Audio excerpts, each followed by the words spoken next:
Welcome to the Brain Coffee Podcast, where doctors Eric Luthard and Albert Kim unlock life's little mysteries about health, wellness, entertainment, technology, and how the brain makes sense of it all. Sit back, relax, and open up your mind. What's going on? Not too much. Have you been watching the news lately? You know, I try to not watch the news like when I'm exercising because it just makes me so angry. It's really amazing. I mean, I feel like I've become addicted to the news, where I'm constantly checking the news. I check the news for it's at 11:30, and then I check it again at noon. I'm like, what could have possibly happened in the last 30 minutes? And it really is increasingly distracting. The emotional temperature of the news and again, I don't want to bring politics, into this conversation, but it rhymes a lot with dump. No, but it's hard to avoid it. Like yesterday, I was driving to the clinic, and he's making his announcement about removing the U.S. from the Iran deal. Right. I mean, and it's really emotional, right? The way it's written, right. And I mean, it's hard to stare at something else or hear something else. What I think is interesting is this constant news, and really to expand it wider, the fact that we're kind of constantly checking stuff. Oh yeah. It really, again, the neuroscience of the news aside, that we're constantly checking things really kind of eliminates, I think, what I used to have, which was kind of these space out moments. Right. It's quiet times. Yeah, these little random moments where I just kind of happen to be bored, and increasingly, there's a science to that. Those moments of boredom and kind of quietude are really important for your creativity and learning. Yeah, no, I agree with that. There's this related essay I remember reading about a certain amount of procrastination is good because then it allows you to have that space before you come up with your plan or your idea, right. So, I mean, you can't be procrastinating so much that you don't just do it at all, but just a little, and then maybe you have a little more creativity in your Well, I think there's a lot of process that goes on outside of our awareness, right? So for instance, that's why sometimes really the best thing to do is sleep on it. Oh yeah, right. Where basically you've got to really just give your brain some time to internally process the information, and then the good stuff pops out later. Yeah, no, that's right. I mean, sometimes I get that. I mean, we're so busy. I mean, when do we really get that? I mean, maybe when I'm driving. My most creative moments are in the shower. Yeah, right. Exactly. Where basically because there's water rushing all over me, I'm not connected to electronics. right. And I actually take very long showers because I think that's the moment you get to collect your thoughts. Yeah, no, that's right. I wonder. It's interesting that you say it's like when water's also rushing over you. I wonder if other stimuli could help, and augment the creativity in those moments. I wonder if it's better if the lights are on, the lights are off. Well, you have some stimulation on your hands or not, There's some really interesting work being done as it relates to how light affects your brain. A good friend and colleague up at MIT, he showed, for instance, that if you have flashing lights at 30 hertz, that'll activate macrophages in your brain that helps reduce the beta amyloid related to Alzheimer's. So they're using it to actually treat Alzheimer's. So neurodegeneration. So 30 hertz, that's like in a second. Yes. So 30 pulses in a second. Yeah, it's pretty rapid. Wow. Now, there's another study, I think this is out of Michigan, where basically dim light is associated with atrophy of the hippocampus. They kept these mice in chronically dim light, and their hippocampus shrunk. Yeah. So certainly, I think there is a really interesting relation to how kind of light, impacts both our neurodevelopment and our neuronal maintenance. Yeah. I mean, there are studies that are quite old and classical now about these. Actually, they're a bit sad. They're these experiments where they would close an eye of an animal, right? Like during a certain time in their youth. Right. That's right. When it's really important to get visual stimuli, and then they wouldn't be able to see sort of out of both eyes forever after that, even if they open the eye up. That's right. Well, there's another example is that when they, again, getting at classic things that I don't think people do anymore, is they raised kittens in an environment with purely vertical lines, and then the adult cats could never see horizontal lines. They would run into things with horizontal lines. They couldn't see it. They couldn't perceive it. Maybe like cliffs or something like that. Yeah, no, that's exactly right. Yeah. It's amazing. Yeah. So I mean, at least in the developmental studies, the main thing mediating all that for the visual system, continuing to maintain the connections, was BDNF. Brain-derived neurotrophic factor. Right. I mean, some would argue it's like the molecule of the decade, like last decade, for instance. Absolutely. I mean, BDNF is really kind of what allows us to preserve and promote our neural organization. Right? Yeah, right.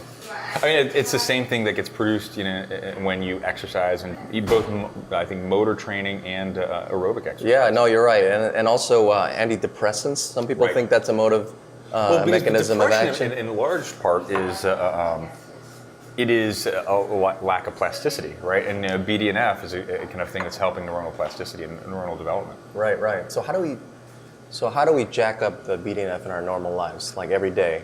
We exercise, you said. Yeah, right. We should definitely do that. Right. So I think the other thing is stress. Oh yeah. That how we manage our stress is probably also kind of quite toxic, to kind of our brain, especially our hippocampus. That elevated cortisol levels is shown with neurodegeneration. Exactly, it'll shrink our hippocampus, the area that consolidates memory. That's right. Yeah. That's right. So what do you do to maximize your BDNF and lower your cortisol? Right. So exercise. What do you think about mindfulness? Mindfulness. I don't know what that does to your BDNF, although I'm sure if you think about things that you normally don't think about and you're using your mind in other ways, that will increase your BDNF. But does it decrease your cortisol? Definitely decreases your cortisol. There's studies on that. I see. Mindfulness definitely reduces cortisol. I see. Okay, just to get more specific, what do you mean mindfulness? Like following your breathing, that kind of thing? So that is a good point. So there's a number of different techniques for mindfulness. One is following your breathing. Essentially, it's a scientific term for meditation. Yeah, right. I think a lot of it relates to kind of thinking, kind of concretely about your body, like feeling every, kind of part of your body. I see. Right, like the right now, you mean? Being very present. Yeah. I see. Well, that's interesting. Well, what do you do when you encounter the stress? I mean, do you mean we should be mindful during the time of stress, or do we? No. I mean, people say that you should take 10 to 20 minutes and do mindfulness. To build a reserve. Yeah, to build a reserve. That's right, and that seems to last through the day. But then, how much stress should we actually be taking or accept in our lives? That is a good question. Yeah. And again, we've both trained as nurses, and the training is quite stressful. Yeah.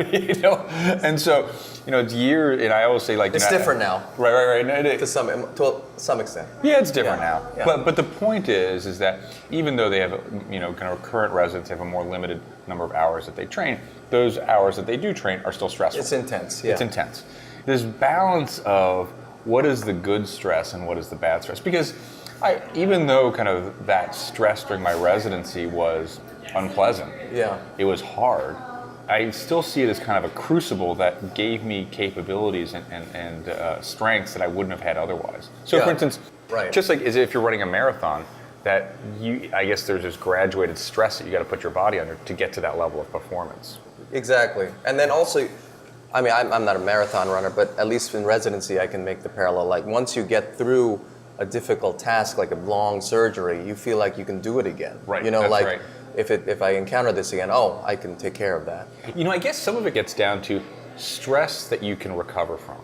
Right. Well, and stress that gives you confidence in some way. Yes. Right. So I guess it has to be combined with some almost biochemical pleasure too. Yeah, right. So that there's a plasticity and a learning that happens. Yeah, so for instance, I agree. if it's a stress without an endpoint, meaning like you're in a gulag for 10 years, that's a continuous stress with no positive endpoint. Right. Whereas if you have a stress that has a limited duration of time, that allows you to kind of then be relieved of that stress and have some pleasure with it. Right. That allows you to kind of incorporate some learning. Maybe it's BDNF. Yeah. No, I agree with that. And that then is a positive stress and leads to strengthening versus weakening. Because there's other examples where people are in continuously stressful jobs without kind of strengthening. I don't even know a good example, but like Sisyphus. Right. Yeah. Right. Yeah. Well. So just to be clear, not everybody may know who Sisyphus is. But I think that is the ultimate example. Like Sisyphus, he was the Greek guy who was doomed for eternity to push a rock up to the top of the hill, and the rock would go down, and he had to push it from the other side every day again. And then at the end of the day, wasn't his liver eaten by vultures?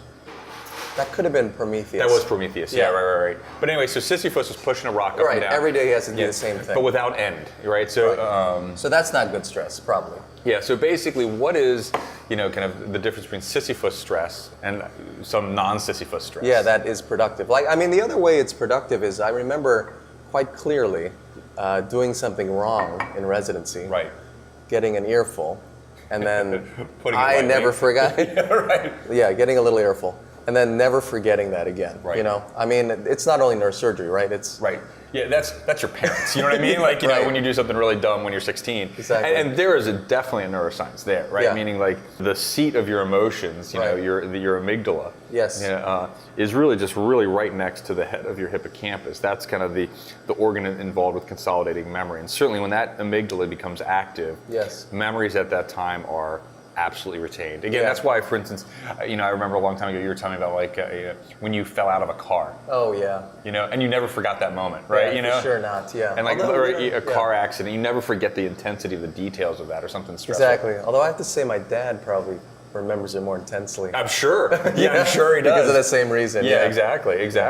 But yeah, that's interesting. So in general, how do you turn kind of daily stresses into something that strengthens versus, you know, kind of reduces you? Yeah, I mean, I think I really like what you said. You do need a reservoir of some kind, whether it's mindfulness or exercise, like you were Right. saying. So then whenever you get some stress, you're just more resilient. Yeah. But then when you're actually experiencing it itself, how do you know that?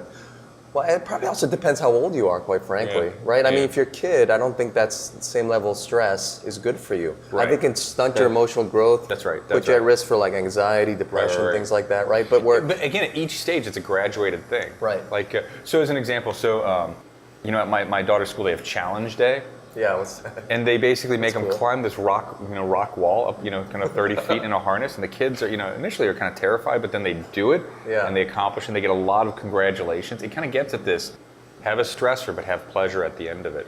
And getting at this idea of meaning, if you can have a stressor and then you can be, you know, kind of, again, getting mindful to the meaningfulness of the stressor. Yes, I Meaning agree like, with that. This is an unpleasant event, or I am stressed for some reason, but if you can try to draw out some meaning, perhaps that gives you enough of a dopamine bump that basically enough it turns it into positive something, reinforcement, yeah. something that makes you more resilient for the next time that happens, and I- that you I maybe would agree with you that. remember and learn something from it. Yeah, no, but you have to take something meaningful from it. I agree with that. Yeah.